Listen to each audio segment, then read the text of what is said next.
States of America. If you say so, Barack. This is Marlon Smith, your host and timekeeper for the hour, and you have stepped onto the yard wherein Black Greek speak. So everyone get ready. We're about to get our swirl on. Let's link up.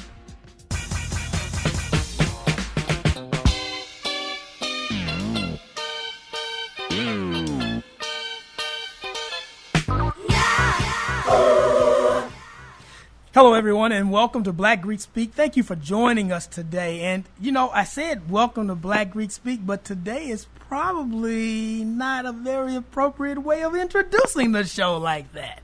Maybe I should say, well, welcome to the NPHC folk speak, the Divine Nine speak. Maybe that's the best way to say that.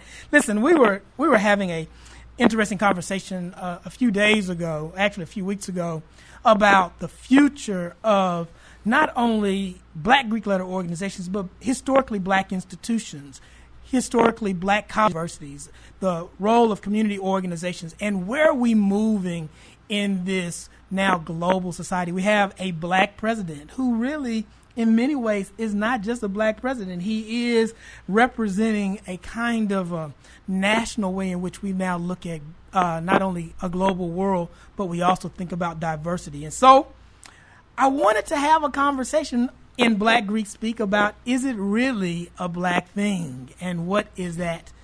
What does it mean to talk about Black Greek organizations in this new kind of growing global society that we live in? So linked up with me today are four members.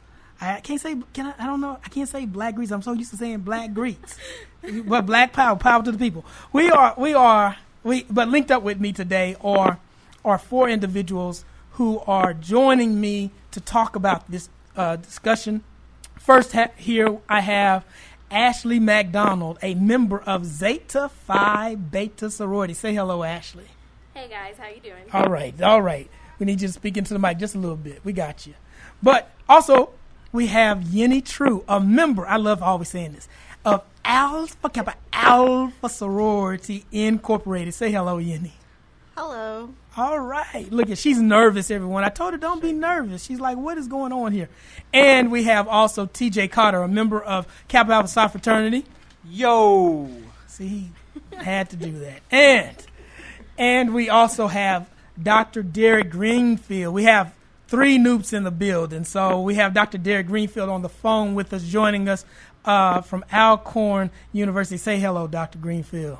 What's up, Noop, and good evening, everybody. Oh, wow. See, I had to have the Crimson and Cream in full effect here today. So I thought that this was going to be a very interesting discussion. And we've already kind of had a lot of people kind of already hit the link on Facebook. We have a thread going on, and people had already, as of yesterday, started talking about this subject. And I said to myself, wow, this is going to be a rather interesting discussion. Dr. Greenfield, I do want to kind of start with you because, you know, you currently serve as the Director of Educational Equity and Inclusion and an Assistant Professor of Sociology at Alcorn State. And I just wanted to kind of talk to you first as you are joining us in this discussion because I'm curious of what you think about Black Greek letter organization. Let me say, and this may sound so crazy. I know the story. I've read your story and some of the articles that you've written, but I want you to kind of share what made you decide to pledge Kappa Alpha Psi, and what do you think about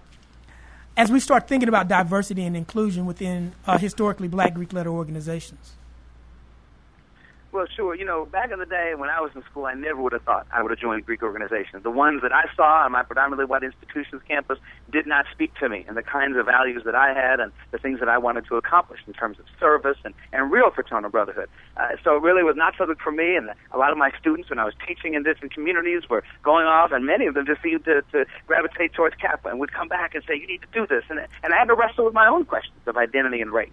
Would it be appropriate? Is it something that I ought to do? But it kept coming back time and time again, and folks would call and say, you know, this is what you ought to do. And then the brothers of the Delta Gamma chapter at Shaw University asked me, and Shaw and HBCU in North Carolina asked me to be their on-campus advisor. And there were noops on the yard who were staff and faculty, but they asked me. And to me, that was a particularly powerful and empowering moment when I had a chance to really see the impact that it had on their lives, the service they were engaged in, the brotherhood that they felt. And when one student called me and said, I just answered the phone, he went, when are you going to do it? And I said, what are you talking about? That's how he greeted me at the phone. He said, when are you going to join? And at that moment, I felt that I had been sort of encouraged and pushed and given permission, if you will. And it just seemed like, after I saw the incredible impact that it had on their lives, that would be something that I had been longing for, that real sense of brotherhood. And I saw, indeed, a positive fraternity that really spoke to me. And so that's my journey in terms of really coming full circle on it.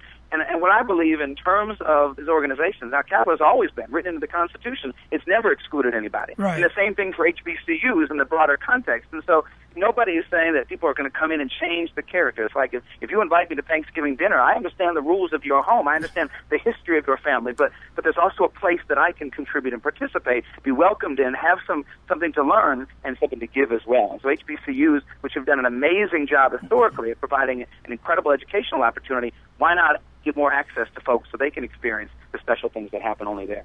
You know, that's one of the things that I know I've thought about, and so let me just be very, very honest. I until recent years, and I mean very recent years, I was not an advocate of white men joining the fraternity, and my fear of that was that I had not seen within institutions that became within black cultural institutions where they diversified, where they maintain a black identity and a black integrity. And, in fact, black ownership of that left. And so my concern was when, you know, and let me just put it as kind of, you know, I try to be a scholar, but I'm just going to try the new way. When white folks came in, they take over and they change it. And then it becomes what white folks do. So I started thinking about blues music and jazz music and how we can no longer then create these black identities, and this black cultural production ends up becoming a kind of market economy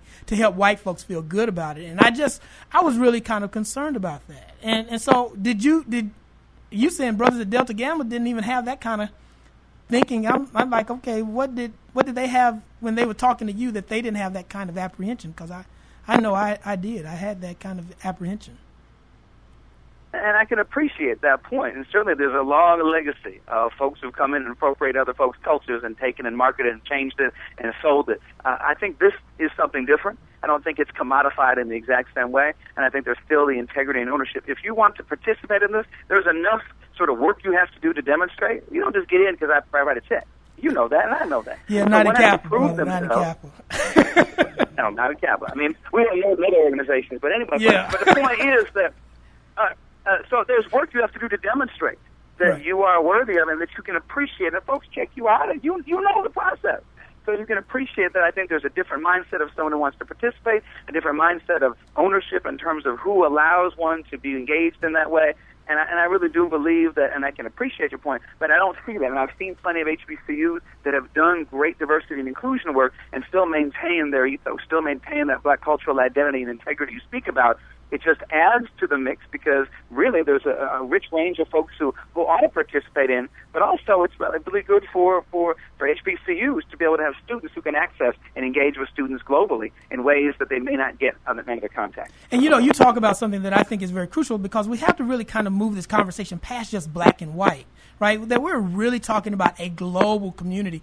I know, for instance, even at my undergraduate chapter where I pledged at Texas Tech at the Alta Upsilon chapter, we have a lot of African people who are in our chapter now, not African American, who literally come from Africa, and the way in which that changes the way we think about ourselves as a Black Greek letter organization, even in that kind of structure, right? Look, we're going to take a short break. If you want to join the conversation, you can make sure to like us on Black Greek Speak with Marlon Smith on Facebook, or you can dial us here at the station at 800-970-8716. We'll be right back with more of Black Greek Speak. Feel Good Talk Network. You're listening to MJWJ, Global Radio Network, the Feel Good Talk Radio the Network. Feel Good Talk Radio Network.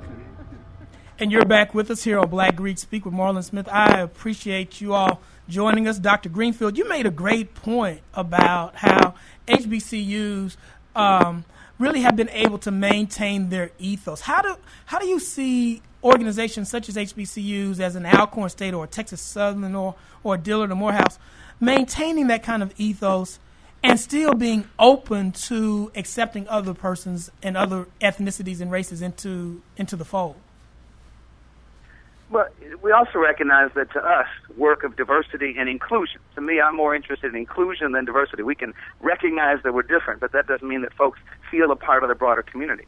And I think what happens is that students at HBCUs, and I can use Alcorn as an example, I think that our African-American students cherish those opportunities to say, look, there's something special about our culture, our history, our institutions, that when you access them, you gain something powerful. It challenges your stereotypes. It makes you able to go home and say, you know what, y'all told me I shouldn't go there because they wouldn't, quote-unquote, accept me, but I found love.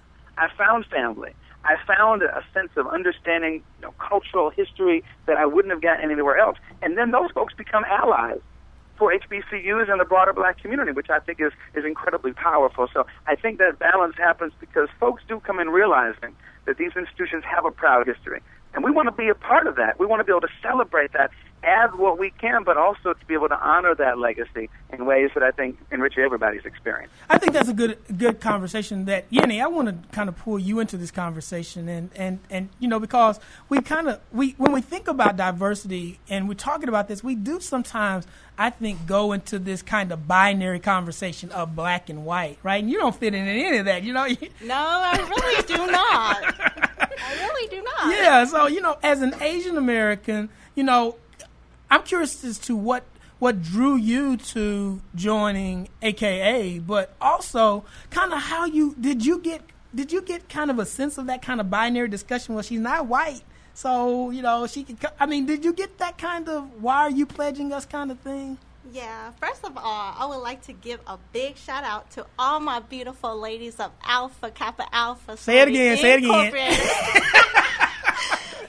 And a big ups to my lovely chapter, Epsilon Lambda. With your question, the reason why I joined AKA was because I wanted to have a sisterhood. Coming down from Houston, I had no family, no friends, and I wanted to join a sisterhood. So I decided to join a sorority, went to many different organization interest meetings, and I felt the love with AKA. I did my research. I love the history behind the organization. When I was with my big sisters, they were kind, had open arms, and no judgment when I came to the meetings or programs at the time, comparing to all the other organizations that did look at me biased. They looked at me with a certain way, like, why is she in this organization? Why is she in this meeting? She don't belong, or I just look outcast. But with AKA, they just make me feel love, and well, this is where I am. But and Dr. Greenville makes the point, because it's more than just talking about diversity. Really, it is talking about inclusion. Actually, I think you bring a great dynamic here, because you pledged at Tarleton State, which is a predominantly white institution. There was no other really organizations, and you chose an organization that really had no real kind of network around it, like with an NPHC. There were no more deltas, and there was just Zeta Phi Beta on the yard. So I'm curious as to what, at a predominantly white institution, Dr. Greenville is talking about Alcorn State, right? So he had a black school, right? So, he kind of, got the vibe. Brothers felt the love. Come on into. But in a lot of ways, that wasn't the case. So how did you get drawn to this organization, particularly Zeta? Well, a little bit about my story is I'm actually a first-generation college student. Okay. And when I went to Tarleton, I knew I wanted to join a sorority. I would have been the first in my family to do it, but that was something I knew. I went to the traditional sororities, which you can say is traditional, and I'm a researcher by nature. And I looked up each one of their philanthropies, trying to see, like, what they were doing. Like, for example, Delta Zeta was on my campus, and theirs is helping the hearing impaired of America. But all I saw was social events, crush parties, date dashes, nothing that was really helping your community. Okay. And that's really what I wanted, was something where I was going to make a difference. Okay. I started looking at some of the other organizations, and Zeta had a chapter on the campus. We also had members of Alpha Kappa Alpha on there, but they didn't have a chapter. And I can remember going up to the organizational fair, going to the Zeta Phi Beta table and being like, I know this isn't the traditional thing, but I'm really interested in your organization. And they kind of looked at me like, are you sure? And I was like, yeah. And so from then I started going to events, doing what you're supposed to do, doing my research, because I really wanted to make sure that was the one. Mm-hmm. And there was actually a Caucasian member of Alpha Kappa Alpha at my campus as well. Okay. So it kind of, you kind of had some research behind that. And, you said something that was really interesting. You said our community. I wanted to do something in our community. And I'm thinking to myself, so did you think that most of that work that they were going to be doing was going to be with African-American girls and within the African-American community? Or did you say, no, there's going to be a broader context? Well, because of where Tarleton State is located, it's located in Stephenville, Texas, which is about 5 hours from Houston. It's a predominantly white town. Okay. I mean, that's just the makeup of the town. And so I didn't see it as they were just going to be helping the African-American community, because there wasn't really one present. It was helping the community of Stephenville, where we were located, and making a difference there. And then, of course, when I moved to Houston, it's helping the Houston community. Okay. So then you looked at it not as this kind of insulated kind of sense of help, right? But a much more broader kind of context of help. And Dr. Greenville, she had made that concept, right, about, she did not necessarily think about the particularity of where service was going to be, but that there was going to be kind of a larger idea of how service was going to be applied. And I'm wondering, did you kind of have that concept? But see, once again, I see you come from Alcorn, and all these schools that you have named are HBCUs. So I'm curious. I don't know if because I was very apt to say, because I'm going to bring my own confession in on the next segment, but when I brought somebody in, I let him know he read more Black history stuff than a little bit, that we're going to work with Black boys, and we're not going to be exclusionary, but we are going to be intentional. And so I'm curious, did you think about the specificity of where help was going to be labored when you came into Kappa? Or did you kind of think, okay, inclusion again? Dr. Greenfield. And appreciate that point. My work for many years has been at HBCUs, has been in diverse communities, predominantly African-American communities, and so I think there's sort of a legacy for me of engagement in a way to be able to say that we're allies, and we're going to do what we can to be part of this mission of social uplift and about attacking structures of inequality in society and providing mentorship. So in no way do I claim that I can therefore speak for African-American men, and there are times when I recognize there may be some limitations, but I think there is something symbolically critical about being able to say there's lots of folks out here who care about you. And this organization, which is open to everybody, just like any space you envision for your future, can be open for you too. And so you may walk onto a campus that doesn't look like you, but you can belong here, thrive, and change, and do amazing things, even if people don't expect that that's where you're supposed to go. And so I think that reverse can happen for the young men, in particular. We work with Kappa. And so, for me, what I found is that everybody within Kappa has been incredibly supportive. It's non-Greeks who really want to raise, I guess, besides you, but it's from years ago. But, now what you get is non-Greeks who raise these questions. And it's funny, I was on a plane recently and wearing my Kappa wristband, and I always get what I call the question versus the statement. So someone else, if you were wearing a wristband, they would say, oh, you're a Kappa. Statement. To me, oh, you're a Kappa? Question. So about the question, I was on a plane recently, and the flight attendant said, oh, you're a Kappa? I said, yeah, and she goes, wow. Like, yes, like I'm at the zoo. I was an animal behind a cage, like Kappa, And so it's that sense of being questioned a lot from the outside, and feeling on the inside that love and support, where people say, yes, you're my brother, and there's no questions to be asked from it. That's a really, really significant feeling. And again, it was mentioned from one of the panelists, for many of us who have not always felt that sense of brotherhood or sisterhood or community, to be able to find that and have people accept you and say, we love you because you are one of us, has a particularly strong value. I think I want to talk about that idea of being questioned in your space, right? I want to talk about that. Look, you can join the conversation at Facebook on Black Greek Speak with Marlon Smith, or you can call us at 800-970-8716. We'll be right back after this. Spanning the... And welcome once again back to Black Greek Speak. Dr. Greenville, you made a great point that and once you said that, everyone in the studio started like Yenny running to the microphone. I get that too, and that idea of when people are asking you about your membership, it's not really a statement. It's more like of a question. And I'm going to bring TJ Carter into the conversation because I invited TJ because TJ became a member under me under the Missouri City Sugarland Alumni Chapter. And I'm telling you, when TJ came to the interest meeting, I love all people, but I'm telling you, when he came, he became a member because I missed his interview. Because I came to the interview to tell people no, and I mean no right now, and we're not going to have it. And so they had already voted by the time I got in there, and I said it must have been fate. So I'm going to try to figure out what this is. But but one of the heal some wounds tonight. This is like Dr. Phil or something. Yeah, it is. Well, we've had a few years to kind of do that, and we had some time in between that before he actually became a member for us to do that. But I'll tell you the thing that when I think about TJ, and the reason why, once again, I had this conversation was because I sometimes wonder when white people come into the conversation within a discourse of black people, that somehow not white people but black people.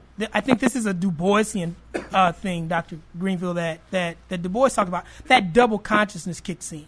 And so we stop being black when white folks walk into the room. And so the tonation of your voice changes and the dialogue that you have. And thus just the way in which you start being sometimes changes. And the reason why I thought that was very curious, for instance, when you talked about questioning, because I think that's something that black folks know. When I walk into a business, and I've had this before on interviews. They're talking to me on the telephone because my name is Marlon Smith, right? I walk into a room, they're like, "Oh, you're Marlon?" Or if I tell people that I have certain degrees that I have, they're like, "Oh, you have a PA." Like they're surprised at that place, right? So the thing that is very interesting is that when I hear you all say that, I think about, okay, you're in black space, right? And so you are now kind of having, what Combs would say, this black experience, right, without necessarily being black. And so, TJ, I kind of wanted to bring you into the conversation because you came up under me. So I'm kind of curious in a lot of ways what you were thinking. Because, I know what I was thinking. I'm kind of curious what you were thinking when you came in. I couldn't stand John. No, but, when I was coming in, I knew what the tactic was. And I remember one of the very first times that I met Marlon, he kind of looked at me funny. Like, really? And, he grilled me left and right. But, I was like, yeah, I see where you're coming from. I saw you a mile away. But Marlon was the type of man that he was like, no, I want to make sure that you're in it for real, for the long run. And Marlon gave me all kinds of drama. He became an African American studies. He became one of my students of African American studies, from Carter G. Woodson to Du Bois to Assata Shakur. Assata Shakur. But you did, and Ashley, you kind of make the statement that when people ask you, they're trying to figure out like what you are, like Oh yeah. I get that all the time, and to me, if I look in the mirror, I just see what I am. Like, I could go through my whole mixed heritage and stuff, but I'm white. Like, that's what I am. But it really throws people off because I have a little bit of rhythm. Like, I saw you in the strut line. I seen you in the strut line at the picnic. And I've got curly hair, and so I don't fit that norm of what a white woman looks like to most people. And so I get the question a lot of time, well, you're a Zeta, what are you? Are you Creole? Are you mixed? Yep. Are you Latina? Like, and I'm just like, no. And then it gets really crazy when I bring in like family and stuff, because I've got some good old country names that shock people. Like, I have a cousin, Laquita. Oh, yeah. Yeah, And- that's real good in country. You mix somewhere down the line, they got you. You just don't know it. Oh, I've heard the milkman made a visit all the time, so. But no, I do think, and you know, once again, we talk about this so much in black-white binaries, and I am curious, though, when people see you and, you know, Dr. Greenville talks about when you're inside the bond, brothers are like, oh, hey, noob, how you doing, right? Mm-hmm. I'm curious, and he's saying that it's the people who are outside. Did you find the people on the outside kind of questioning it, or did you find that there were some, you know, you came from Epsilon Lambda, you know, none greater, but at other AKAs were like, are you really an AKA? You don't get the special kind of conversation for a minute? Outside people, they always question. They all be like, you're an AKA? I would never know. Then they ask me when you cross, or, you know, what number you are. The drill. You know, just the drill, like Ashley said. But, yeah, but from inside, I guess we have our circles, so everybody knows. Right. So they know that if you're Greek, they know. So, yeah, just... But you found from the outside sometimes, or AKAs in other places would have extra. Do they give you extra attention when you come into the room? In college, I did. When I first crossed, everybody said, they was like, what? There's an AKA on the yard? You know, everybody went crazy. Everyone went crazy. But the reason, because like in 40 years, I'm the first non-black that ever gained membership into my chapter. So I felt privileged and thankful to receive an opportunity like that. So it was just a milestone for my chapter. So after I was a membership of AKA, people start noticing around college, you know, and then it opened more diversity on prospect members that were attending the programs and the meetings. Did you feel I'm curious, did you feel the need, and even you, Ashley, because you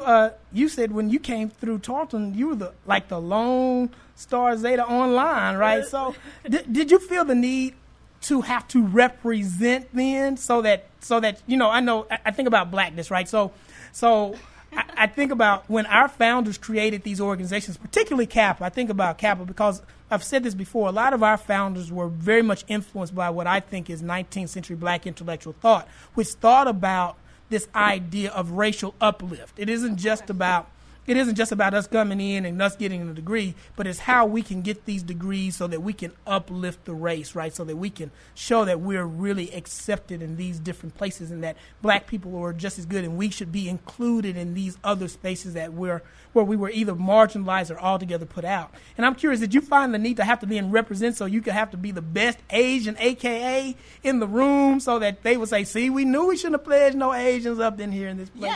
Yes, I was very high standards.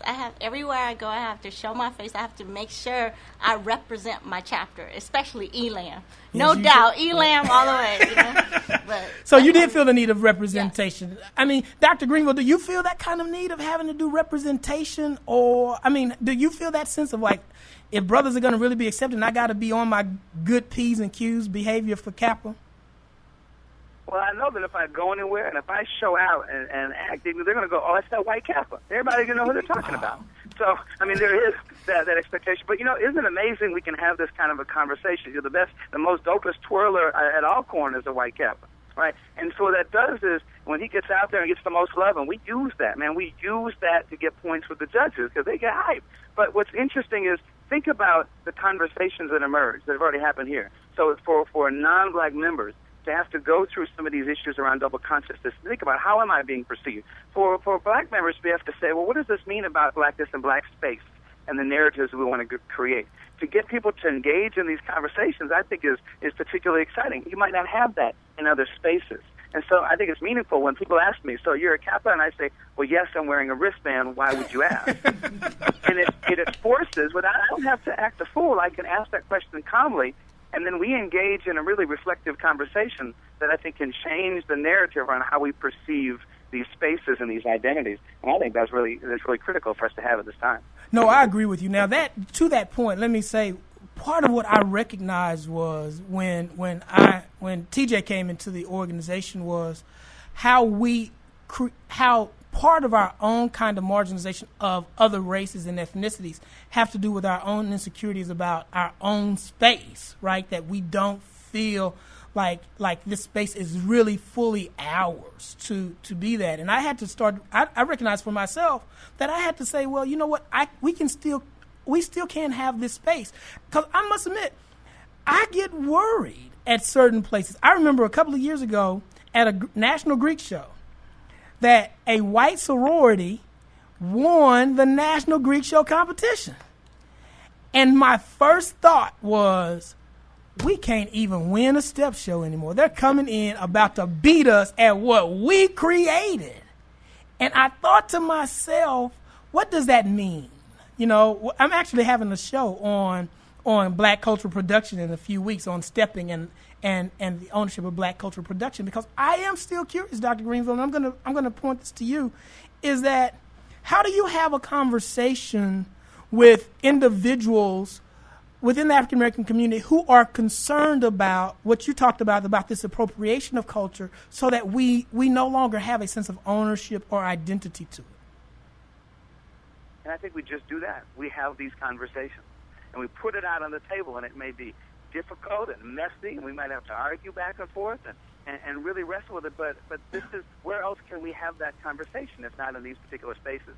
Because I think there's something, as you mentioned, you know, before you say, well, it's oftentimes that folks may have to change their discourse patterns if there's whites in the room, and lots of groups do that when, quote-unquote, outsiders, but that doesn't happen to me, right? Right. So I noticed that when I'm in Kappa, nobody changes around me to accommodate me, so they recognize you're part of the group. If anything, you're going to have to play by the game. You're going to have to understand there are certain traditions that you will have to learn and be uncomfortable with and do some work to have to deal with, and that's okay, because then we can talk it out together.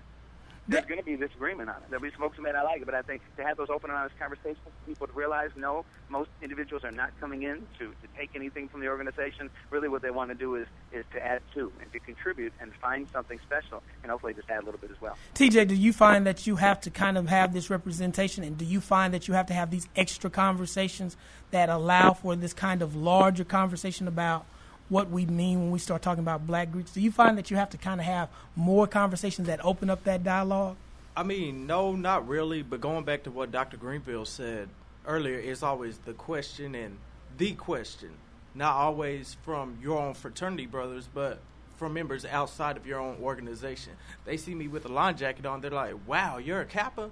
No, I'm just wearing this jacket. You know, it's stuff like that. But I don't feel that you have to go out of your way all of the time. Mm-hmm. Now, for certain individuals, it's going to be like that in any organization, I feel. But for the most part, since I've been in the organization, I don't have to go out of my way to hold the conversation or explain myself or explain why I joined the organization. So nobody's asking you, nobody's coming up and saying, what made you decide to be a Kappa? No. Did you never had that within your own organization, Ashley? I get that from my own organization. I get that from outside my organization. I've been a Zeta for 7 years now, and if I had a penny for every time I got it, but I don't mind educating. Okay. I mean, that's my profession. I'm a teacher. And so I don't mind opening up this dialogue and trying to help somebody understand why me as a Caucasian woman would want to be in this organization. And so it's one of those things where I love being a Zeta. I don't get it as often now when it gets to who's that. Everybody kind of knows, oh, that's just Ashley. It's not Ashley, the white Zeta anymore, because they're used to me. Right. But the biggest thing for me, and I don't know how my other panelists feel, but just because we're in a Black Greek letter organization doesn't mean we get a pass. What do you mean by that? This is something I wanted to bring up since you first asked me. Mm-hmm. I think sometimes that people feel like we join these organizations because we're trying to prove something. Mm-hmm. We're trying to act like we're black. We're trying to like get this pass into the black culture and be like, oh yeah, I'm down, like all that kind of stuff. And really that's not the case. And if anything, we have to be more sensitive when we are, because we are not in our space, we're in yours. And it's one of those things where we can't wear every single piece of paraphernalia people put up. I know there was a big discussion over at the Atlantic Greek picnic this year because there was a member of a different race that wore a shirt dissing the other sororities that talked about nappy weave on it. You can't do that. Right. Like, it's totally insensitive. So you have to be mindful. While yes, I am a sister, my membership is no different than anybody else, I still have to show that I recognize the history of this country and the history of my organization, why it was created. I got you. So sometimes, even as you're a member, you're very cautious and careful about how you understand yourself in relation to those that you call brother, those that you call sister, is what you're kind of saying to me. I'm careful about what I say, not necessarily that I think I'm going to be offensive or anything like that, but because I don't want to disregard what has gone on. Because that's the whole thing. I have a respect for my organization and for all the orgs that are here and represented, because it is something that we did not do. We did not create this. Got you. Listen, if you want to join the conversation, you can like us on Facebook at Black Greek Speak with Marlon Smith, or you can dial in at 800-970-8716. We'll be right back with more Black Greek Speak. Spanning the globe. MJW. You're listening to MJWJ. Global Radio Network. The Feel Good Talk Radio Network. The Feel Good Talk Radio Network. Welcome back again to Black Greek Speak. If you want to like us on Black Greek Speak on Facebook to join the chat there, you can do so, or you can dial in at 800-970-8716. Dr. Greenville, I really want to ask it before this conversation wraps up. So Martin King asked us to think about where do we go from here, right? I'm curious, where do you say we're as an international body now, as we have chapters with all of these organizations that are not just in the United States, they're in the West Indies and in Africa and Germany and Asia. Where do you see us going from here as Black Greek-led organizations? I think that there will be a continuation of growth of diversity, of celebration of inclusion, but still at the same time, I don't foresee, just as the panelists were speaking about before, folks recognize when coming in the space that they're entering and to respect and honor that. You can't join Kappa or any organization and not celebrate the history. You have to learn it, right, as fact. You have to understand the history. You've got to honor and appreciate. I actually, this past weekend, was back in Indiana and went back to the first house and just stood there and watched again and looked and thought of what was it like for men who could go to this institution for school but couldn't stay on campus for social activities or to go to the library. I mean, that sense of exclusion, you can't help but to honor that and to recognize the history and then say, well, let's then build a more and more inclusive world together. Let's find ways to be able to create those spaces that can honor the past and move into the future simultaneously. And I think that's what we ought to do in our personal lives as well. We want to honor our grandparents and honor our parents, but also say there is something that we're moving towards together where we all can share a little bit and respect the past as well. So I think those can work simultaneously. Well, I think we can do that. I guess the reason why I asked that question is because I opened up this segment of the show with Barack Obama's 2004 Democratic speech when he said, "We're not red America, blue America. We're not white America. We're not Asian America. We're the United States of America." And I really am like, okay, is that what we're trying to do? Are we trying not to, is that where we're moving? And I asked that question because we are as an international organization. How do you translate this kind of experience if you're wanting to create chapters in South America, if you're wanting to be an HBCU that is inviting individuals from overseas like Germany or Poland? I don't know, how do you really translate that kind of experience? Because it seems very American. Yeah, and I think what you have is this really nice reciprocal kind of way of saying, look, this is a chance for you to get educated about American history, about African American history, but also to think about, well, what kind of parallels might we find in the communities in which you live. That global oppression that takes place, and we're all complicit in that as well. So there's plenty of ways in which we, based on capitalism and commercialism and global imperialism, have been guilty of it. And for folks to tell their stories and say, do you realize what's happened in our communities when Americans have come in? So there are parallels to draw from, and folks can be able to share their stories of similarity, which I think can work in both ways in really meaningful kind of fashions. And so I think it's interesting. So when people say to me, oh, well, you must be black or you must be light-skinned.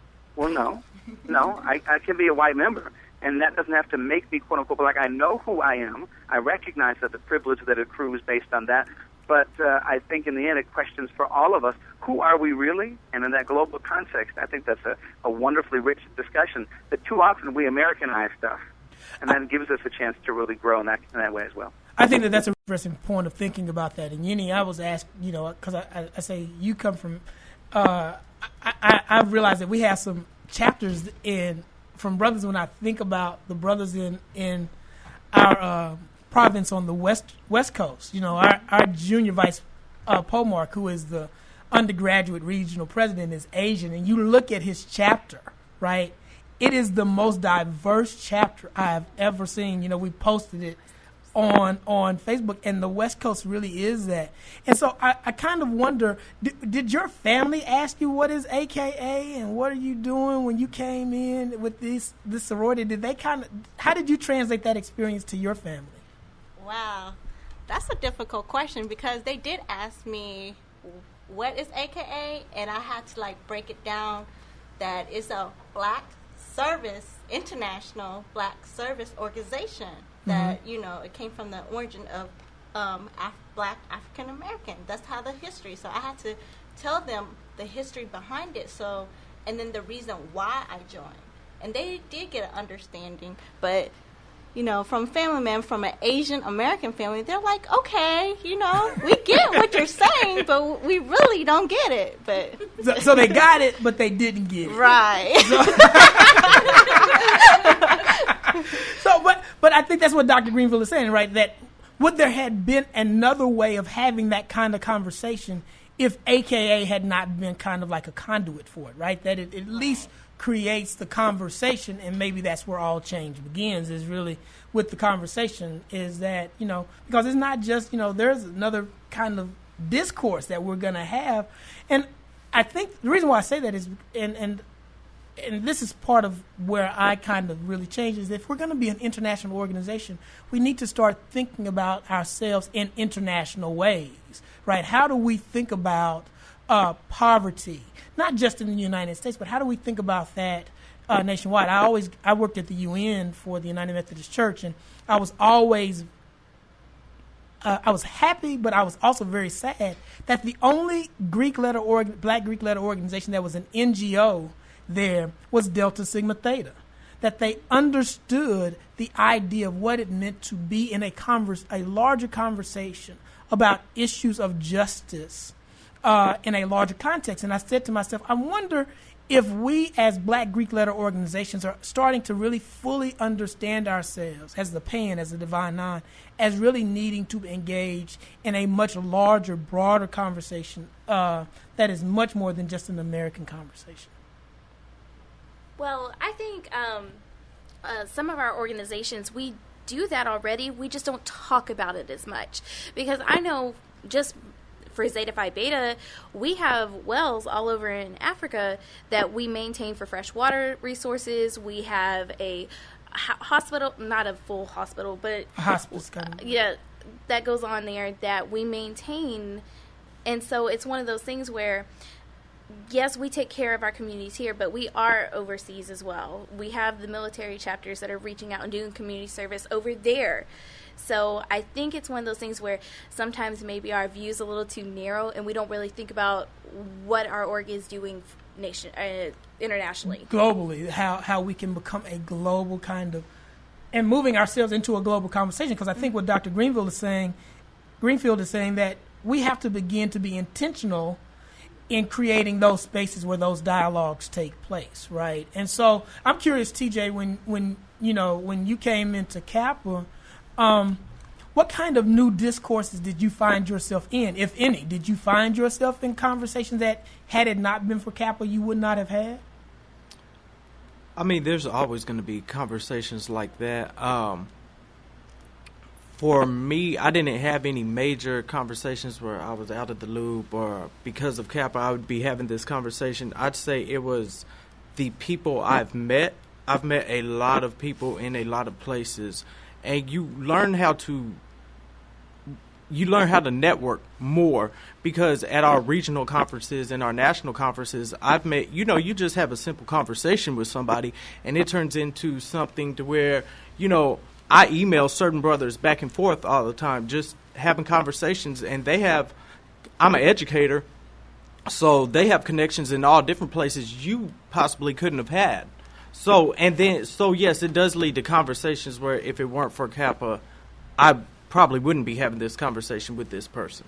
Well, that's interesting. Look, we got to still take another break. If you want to join the conversation, it's not too late. You can like us on Facebook at Black Greek Speak with Marlon Smith, or you can dial in at 800-970-8716. Black Greek Speak.